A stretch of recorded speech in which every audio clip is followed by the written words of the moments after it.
ইব্রাহিমের আল্লাহ স্বপ্ন দেখায় তোমার কলিজার আপনকে তুমি কুরবান দাও।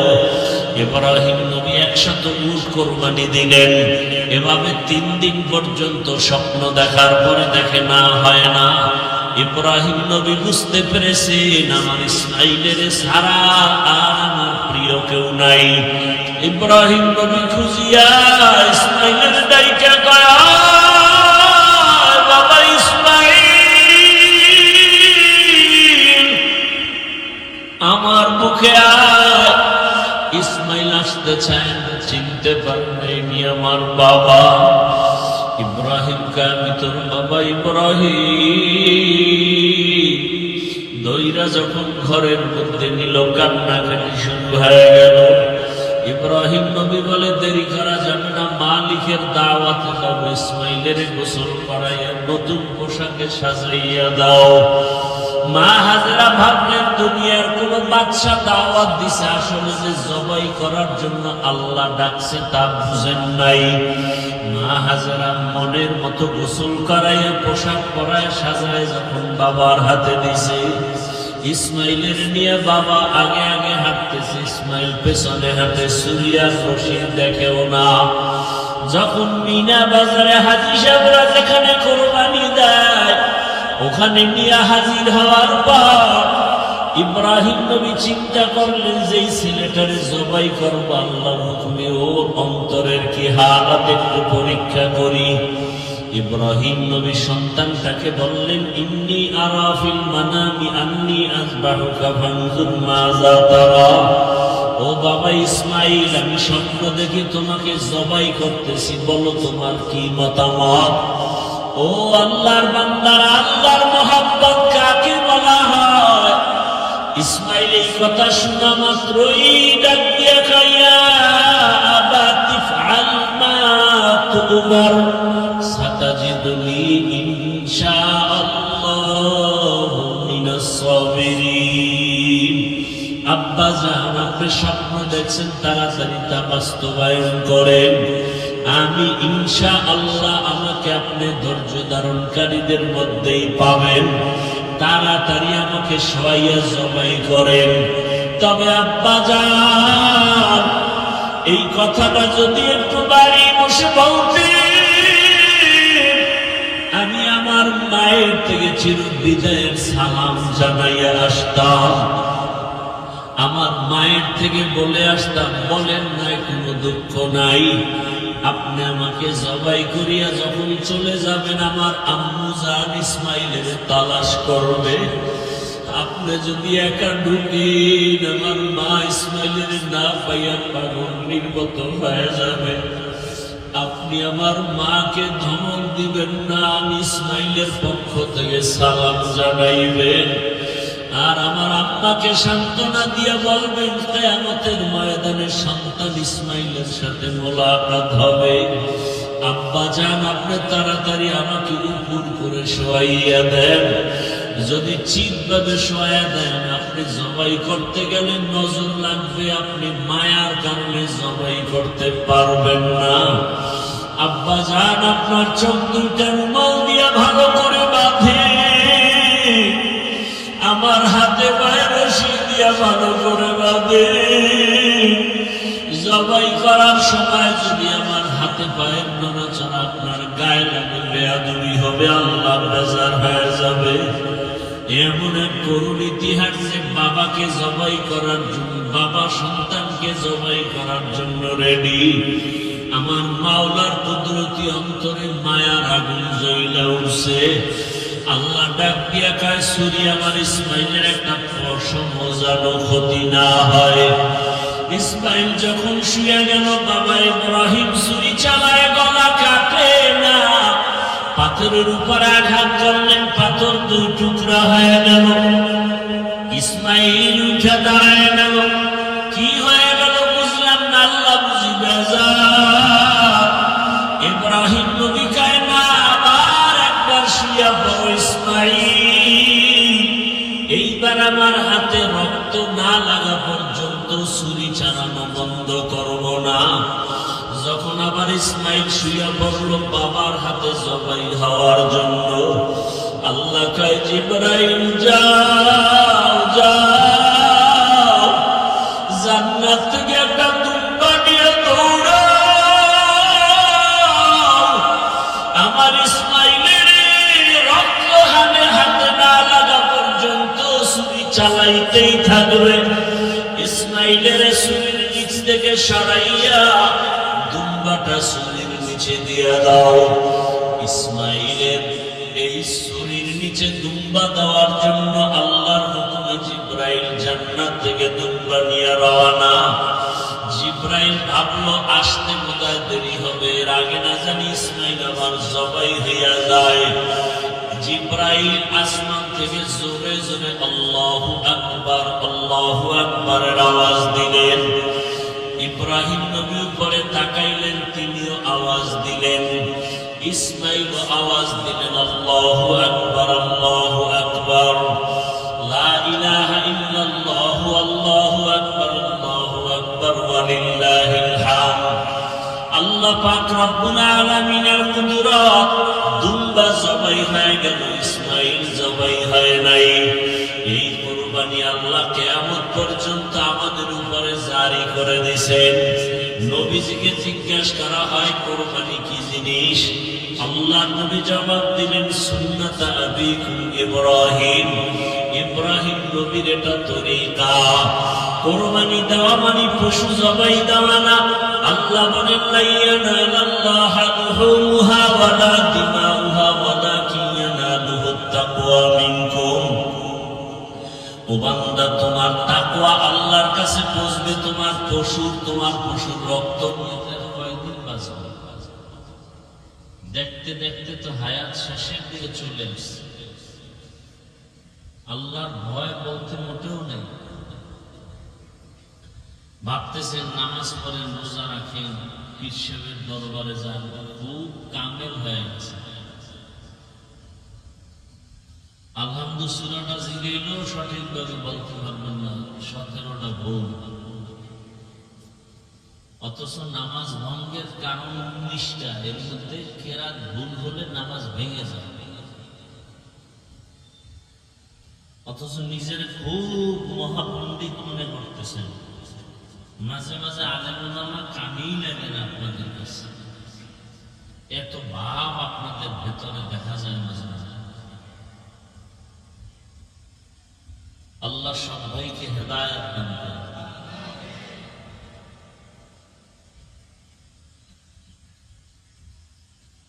কত সাধারণ মানুষ আলেম ওলামার উপরে কর্তৃত্ব খাটায়, মসজিদের ইমাম সামনে অর্ডার দেয়,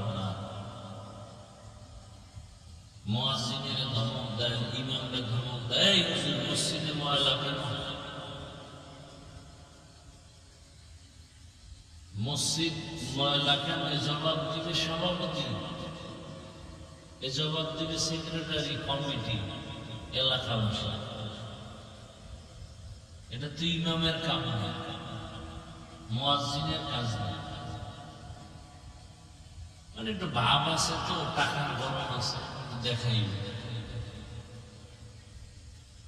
জাহান্নামে যাওয়ার একটা রাস্তা লাগবে না, গুনাহ করার একটা সুযোগ লাগবে না। কিয়ামত পর্যন্ত এই জমিনে আর কোনদিন নবীজি আসবেন, সাহাবায়ে কেরাম আসবেন, তো কিয়ামত পর্যন্ত এই জাতিকে তো সঠিক জান্নাতের পথ দেখাবেন কোরআন হাদিস অনুযায়ী। কোরআন নাই কেন? সে আলেমদের সাথে বেয়াদবি কেন? সে আলেমদেরকে চোখের কাঁটা দেখেন কেন? ভাগ করেন কেন? এই আলেম আমগো, ওই আলেম আমাদের না, কেন ভাগ করেন? বলবেন আলেমরাও তো করে, এটা আল্লাহর উপরে ছেড়ে দেন। দেখেন মরার আগেই দেখবেন যে পতন শুরু হয়েছে, আল্লাহর উপরে ছেড়ে দেন। আপনি শুধু শুধু মন্তব্য করে গুনাহগার হবেন কেন? আপনি কিছু বলে শুধু শুধু গুনাহগার হয়ে যান, আল্লাহর উপরে ছেড়ে দেন, নগদ বিচার দেখবেন, নগদ। কারণ রাসূল ১৫০০ বছর আগে বলে গেছেন, দুনিয়াতে সব থেকে খারাপ হবে একদল ওলামা, আবার একদল ভালো হবে ওলামা। তো রসুল বলেই গেছেন,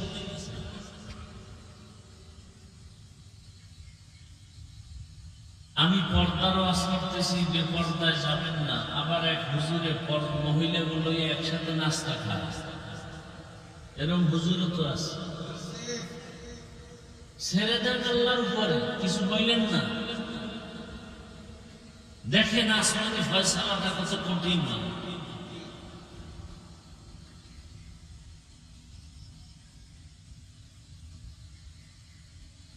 সব জায়গায় চালাকি চলে না। আল্লাহর কোরআন, ধর্ম, ইসলাম নিয়ে চালাকি করলে শাস্তি মরার আগেই শুরু হয়। চোখে তাকায় তাকায় দেখবেন, এত টেনশন করেন কেন? আপনি আপনাকে নিয়ে চিন্তা করেন, আপনার ছেলের কি খবর, আপনার মেয়ের কি হাল, আপনার স্ত্রীর কি অবস্থা, ঈমান আমলের কি খবর, সেই চিন্তা করেন। আপনি মরে গেলে আপনার কবরে কি উপায় হবে? আপনার ছেলেকে একটু কোরআন তেলাওয়াত করে দোয়া করতে পারবে, সেই ছেলে বানাইছেন। আপনার মেয়ে কোরআন তেলাওয়াত করে দোয়া করবে, আপনার স্ত্রী নামাজের মুসাল্লায় দোয়া করবে, এমন কিছু তৈরি করেন। এই চিন্তা করলে অন্যের চিন্তা করার টাইম কোথায়?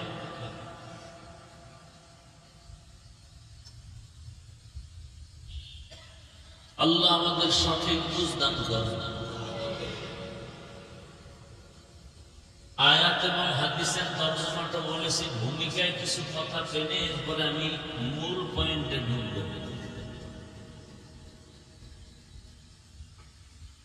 দুনিয়াতে আল্লাহ মানুষ সৃষ্টি করার আগেই সিদ্ধান্ত নিছেন মানুষ হবে সৃষ্টির শ্রেষ্ঠ।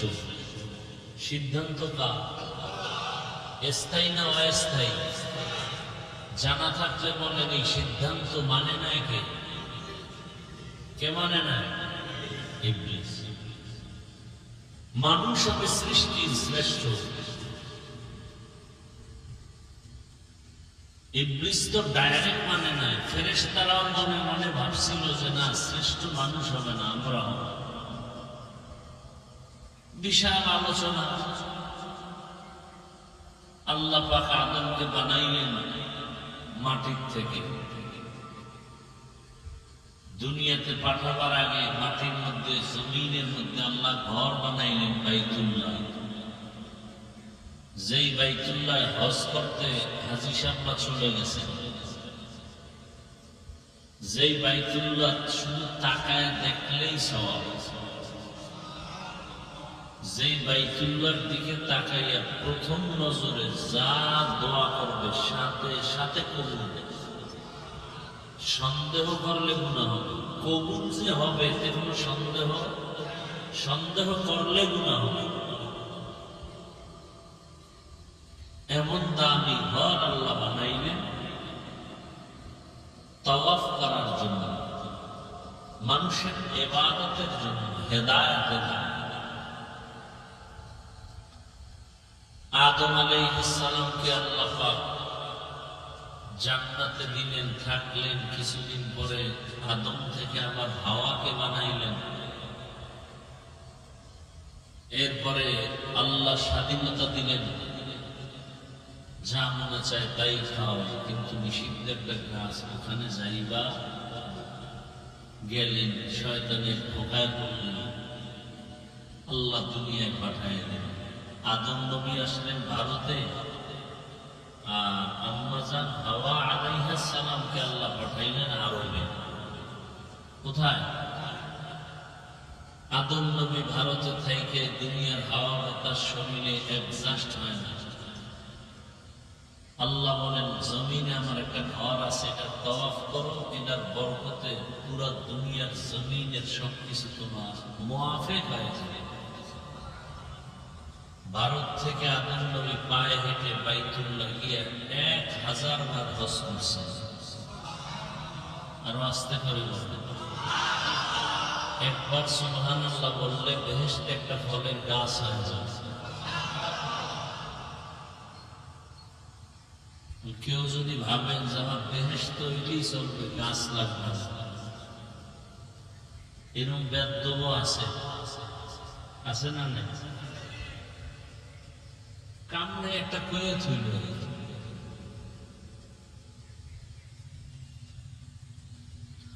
আল্লাহ আদম আলা নবিয়িনা ওয়া আলাইহিস সালাতু ওয়াস সালাম বাইতুল্লাহ তাওয়াফ করলেন। আরাফার ময়দানে আম্মাজান হাওয়ার সাথে মোলাকাত হয়ে গেল। দুইজনে মিলে সংসার করা শুরু করলেন। প্রত্যেক বছর দুইটা দুইটা সন্তান আল্লাহ দিলেন, এক ছেলে এক মেয়ে, এক ছেলে এক মেয়ে। আগের বছরের ছেলে পরের বছরের মেয়ের সাথে বিবাহ। এইভাবে চলতে চলতে চলতে চলতে আদম নবী এক পর্যায়ে বিদায় হয়ে গেলেন। প্রথম ছেলে আদম নবীর দুই ছেলের ইতিহাস কোরআনে আছে, হাবিলা। এদের কোরবানির ঘটনা আছে। কোরবানি এখান থেকে শুরু। শুধু আমরা কোরবানি করি, নবীজি করছেন তা না, আদম থেকে কোরবানি শুরু।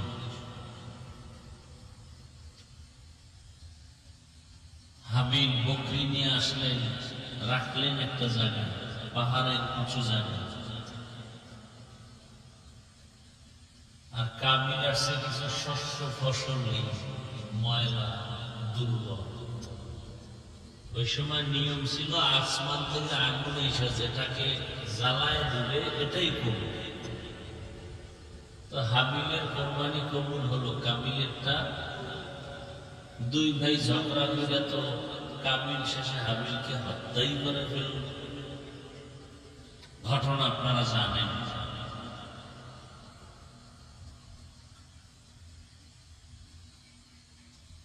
আদম নবী এক পর্যায়ে বিদায় হয়ে গেলেন। আদম নবী বিদায়ের ৬০০ বছর পরে এই দুনিয়াতে ইবলিস মানুষকে মূর্তি পূজা শিখাইল। মূর্তি সামনে নিয়ে পূজা করত। যেই নবীরে সামনে বইয়ে দেখে পূজা করতা, ওই নবীরে সরাসরি না দেখলেও তার ছবি দেখলে তো একটা আগ্রহ বাড়বে।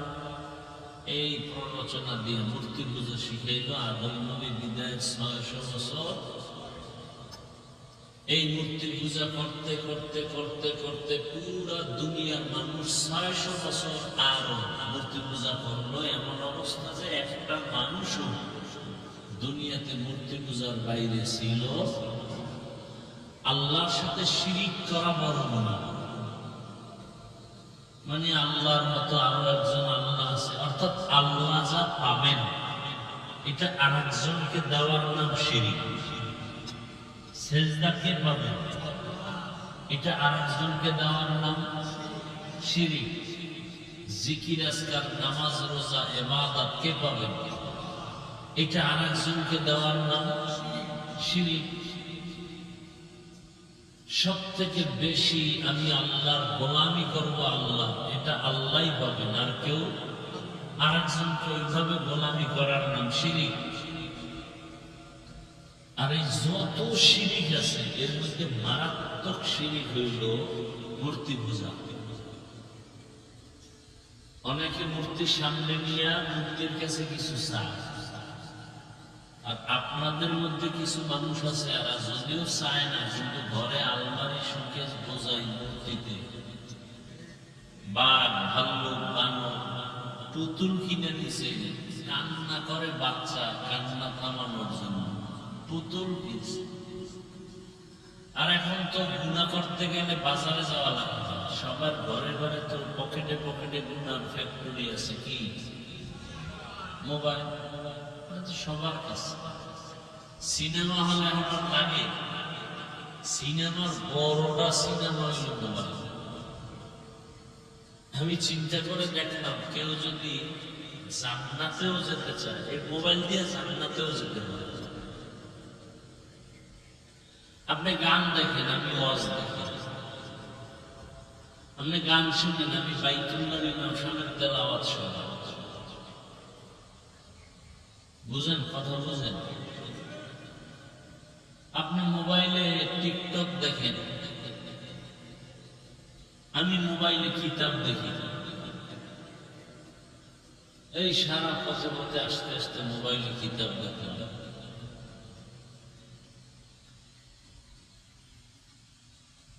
তাহলে আপনি এই একই জিনিস দিয়ে চাইলে জান্নাতেও যেতে পারেন। কি কামাই করতেছেন হিসাব করে? কই টাকাওয়ালা টাকার পিছনে বাহাদুরি করে তো টিকতে পারবেন না কেউ, ক্ষমতার মাস্তানি করে টিকতে তো কেউ পারবে না। কিসের বাহাদুরি করে? বরং বাহাদুর তো আল্লাহর রহমতে কোরআনওয়ালারা, হাদিসওয়ালারা। এমপি টেলিফোন করে দোয়া নেয়, মন্ত্রী দোয়া নেয়, প্রধানমন্ত্রী আলেমদের দোয়া নেয়, ঠিক নেই? এটা হলো পাওয়া।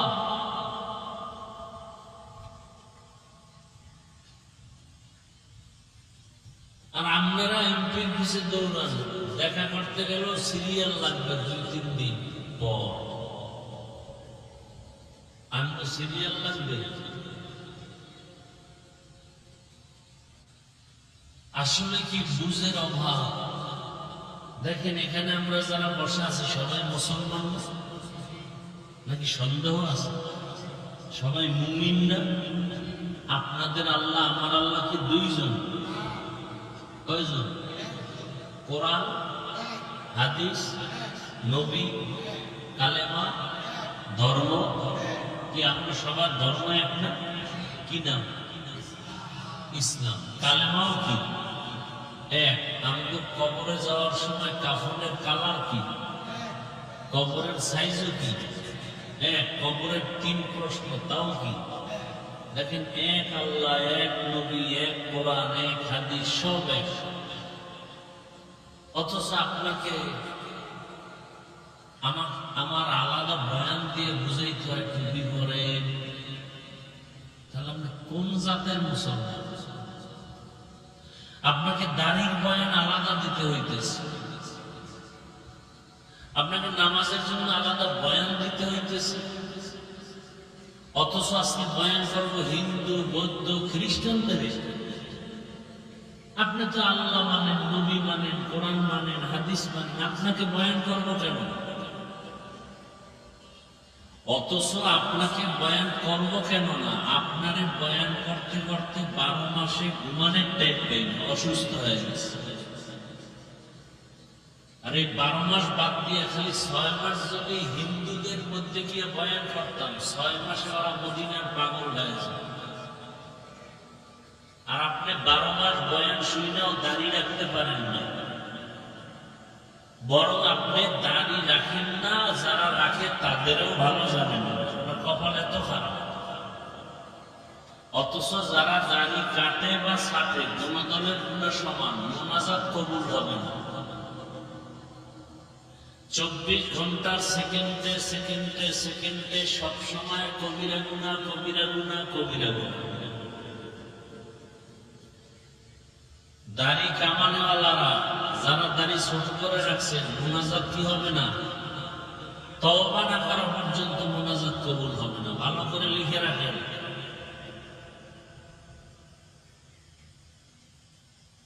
যারা সুদের টাকায় ব্যবসা করেন, আপনি নামাজ পড়লে হবে না, রোজা রাখলে কবুল হবে না, যাকাত দিলে কবুল হবে না, দান করলে কবুল হবে না, হজ করলে কবুল হবে না, মোনাজাত দিলে কবুল হবে না। কারা? যারা সুদের সাথে জড়িত। 24 ঘন্টা আপন মায়ের সাথে জেনা।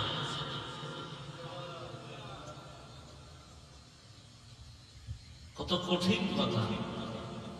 কোরআন হাদিস অনুযায়ী কথাগুলো কি আপনাদেরকে ওলামায়ে কেরাম বলা দরকার না?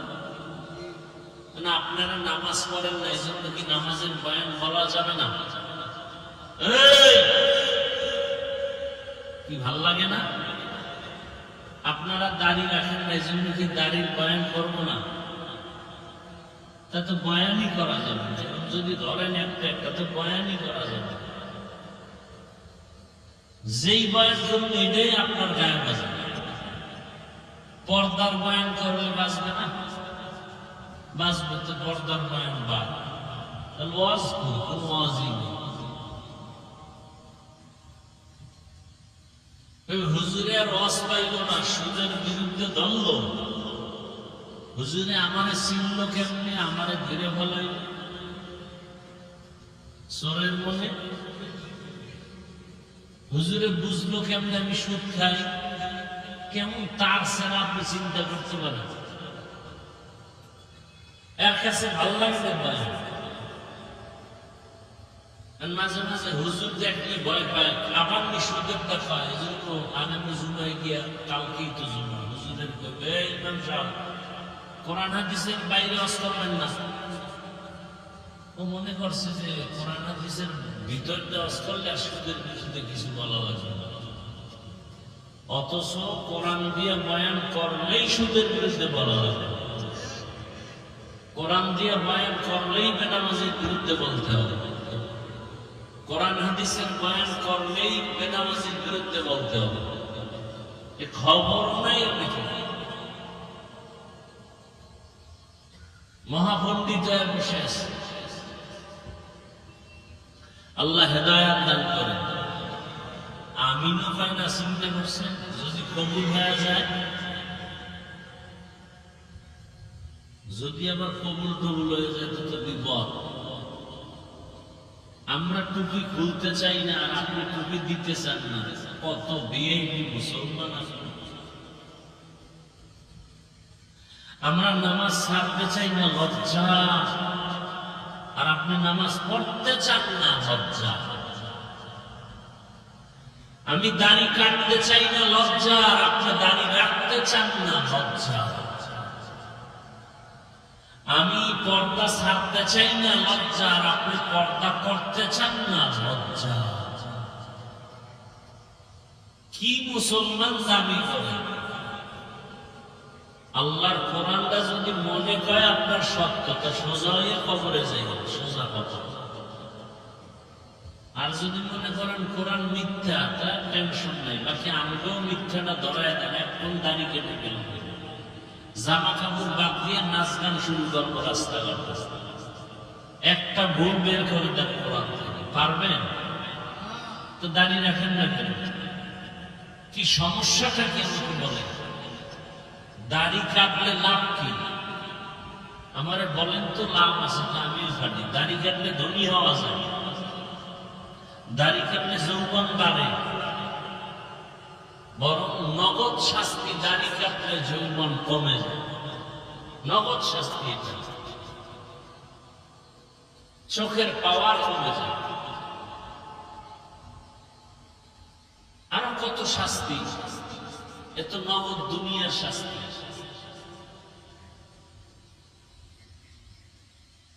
আল্লাহ হেদায়েত দান করেন।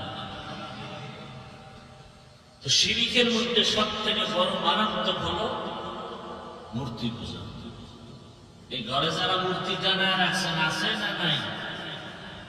পিসাবের মুড়িদ, হাজি সাহেব ঘরের কি আবার গোপনে রাখলে তো হুজুর টুজুর ঢুকলে যেন সামনে রুমে রাখছে, ঢুকলেই দেখা হয়, সালাম দিয়েই যেন দেখি ছবি, ম্যাডামের ছবি, হ্যাঁ, শুভ বিবাহের ছবি, শুভ জন্মদিনের ছবি, মুসলমানি করাইবে ছবি, মুসলমানি করাইবে, আবার অনুষ্ঠান করে, মাইকিং করে। ছেলের মুসলমানিতে এই পরিমাণ হাদিয়া এসে বাহিরে, আমি আর একবার করবি। যেই পরিমাণ ছেলের মুসলমানিতে হাদিয়া, তা আমি করলে তো আরো হাদিয়া হবে। এ সমস্ত অনুষ্ঠান ইসলামে নিষেধ। কে ইসলাম মানে? ওই যদ্দুর বললাম তা আমি বলছি দেখে শুনে, কালকে ইমাম সাহেব বলুক না। সূর্য ডুবার পরে নোটিশ আসবে, গাইবি নোটিশ, ইমাম সাহেব 1 মাসের ছুটি। কি মিথ্যা বলতেছি?